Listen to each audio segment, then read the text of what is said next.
ne kadar yaralar açtığı maalesef bugün yaşayarak hissediyoruz. Yani iliklerimize kadar hissediyoruz. Bugün boşanma oranlarının evlenme oranlarından çok daha fazla olduğu bir gerçek. Bunu akıl sahibi kimse inkar edemez. Temelinde ne yatıyor? Halbuki İslam öyle bir ahkamla aileyi düzenlemiştir ki bir ifade vardır. Deriz ki biz aile Allah ve Resulü'nün koruma altına aldığı bir kaledir deriz yani. Aile bu kadar kutsaldır. Ailenin İslam'da yeri de bu anlamda çok önemlidir. Kadının kocasına vazifelerini İslam belirlemiştir. Kocanın da kadına olan vazifelerini yine İslam tayin etmiştir, belirlemiştir.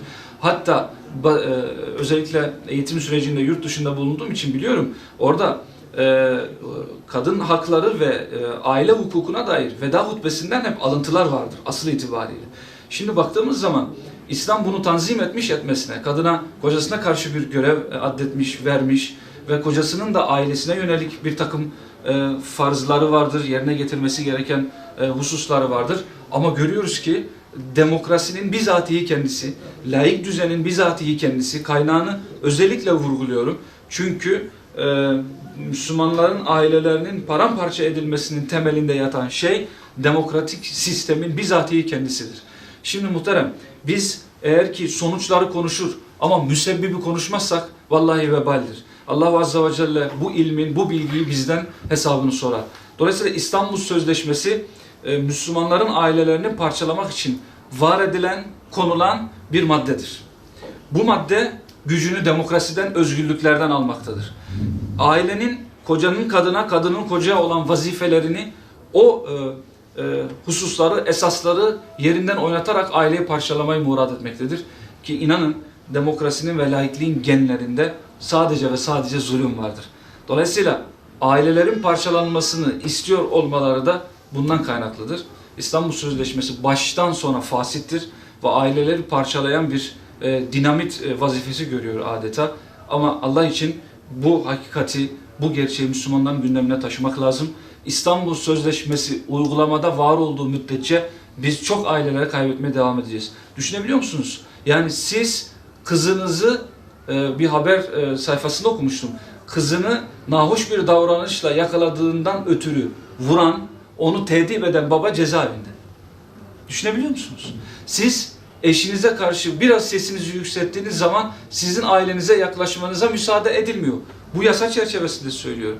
Bu sefer aileler yıkılıyor.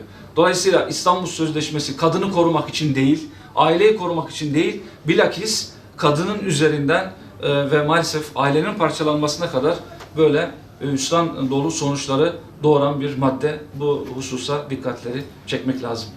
Değişmesi için öncelikle tezahürü değil de sebebini, yani esas kaynağını bilmek lazım. Şimdi Müslümanların bunu değişmesi için öncelikle İstanbul Sözleşmesi'nin fasitliğini ortaya koymak lazım.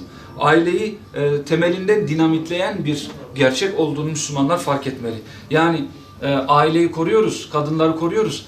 27 Mayıs mıydı hafızam yanıltmıyorsa, kadınları koruma günü ilan edildi ya, ulusal kadınları koruma günü. Hepsi yalan. Bu sadece ve sadece saptırmacadır. Buradan çok net İlke Haber Ajansı üzerinden sizin vasıtanızla haykıralım Allah'ın izniyle. Bu tamamen saptırmacadır. Yani kadınları koruma günü ilan edeceksin ama diğer taraftan da kadınların hayatlarını kirleten, onları meta gibi kullanan demokratik sistemin pazarlamasını yapacaksın ve bu sistem doğrultusunda Müslümanları idare edeceksin. Böyle değil. Böyle bir dünya yok. Yani siz hem kadınları koruduğunuzu iddia edeceksiniz ama var olan bir sözleşmeyle de aileleri yıkacaksınız. Ne yapmak lazım o zaman üstadım? Müslümanları asıl sebep olan şeye yoğunlaşmalarını sağlamak lazım ki demokrasi bizim hayatımızda var olduğu müddetçe, laiklik bizi idare eden bir sistem olduğu müddetçe biz ne aile, bir sürü aile kaybedeceğiz, çocuklarımızı kaybedeceğiz ve kaybetmeye de devam edeceğiz. Yıkılan ailelere bakın üstadım, yıkılan ailelerin iz düşümlerini takip edin, sizi götüreceği yer demokrasinin ta kendisidir. 12 yaşında alkol komasına girmiş bir gencin iz düşümlerini takip edin, sizi demokrasiye çıkaracaktır. Paramparça olmuş aileleri takip edin, sizi mutlaka ama mutlaka demokrasiye çıkaracaktır. Dolayısıyla Müslümanları asıl bu hale getiren sebebin demokrasi olduğu üzerinde yoğunlaşmak ve hususi bir çalışma yapmak lazım. Ve İslam hayatı hakim olmalı. Bakınız sadece problemin ne olduğuna ilişkin söylemiyoruz. Probleme alternatif çözüm olarak da diyoruz ki İslam hayata kamil anlamda hakim olmalı ki aileler kurtulsun, çocuklarımız kurtulsun, nesillerimiz Allah'ın razı olduğu bir ortamda yaşasın ve bu hayatı bize nasip edecek olan da ancak Raşid-i Hilafet Devleti'dir.